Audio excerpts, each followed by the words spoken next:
சனாதனத்தை ஒழிப்போம்னு ஸ்டாலின் பேசல. துணை முதலமைச்சர் பேசிட்டாரு. ஆனா அங்க சித்தராமையா பேசினாரு. சனாதனத்தை ஒழிக்கணும். சனாதனம் மோசமானது. சனாதனம் என்ன சட்டம் போட விடல. சனாதனம் என்ன கோயிலுக்குள்ள அனுமதிக்கலன்னு வெளிப்படையா பேசினார் மேடையில. அந்த அளவுக்கு தைரியமானவர் தான் சித்தராமையா. அவர் அங்க இருக்கிற கர்நாடக கலைஞர்ன்னு சொல்ற அளவுக்கு வாசிப்பு அனுபவம் இருக்கிறவர் தான் அவரு.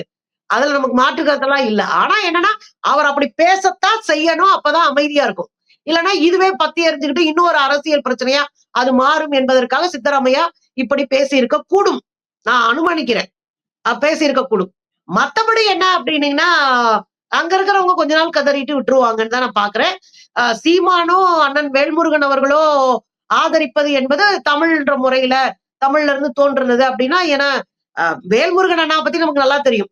தமிழ் தேசியத்தையும் பேசுவாரு, திராவிடத்தையும் ஏத்துக்கிட்ட ஒருத்தரு. திராவிடத்தை அங்கீகரிக்கிற, ஏத்துக்கிட்ட ஒருத்தர். அவர் களத்துல நிக்கிறவரு அவருக்கு நமக்கு நல்லா தெரியும். அவர் பேசினாருன்னா ஒரு நியாயமா இருக்காரு. நம்ம அண்ணன் சீமான பத்தி ரொம்ப நல்லா எல்லாருக்கும் தெரியும். தமிழ் அப்படின்னு சொல்லிட்டாருன்னா அங்க போய் நின்றுவாரு.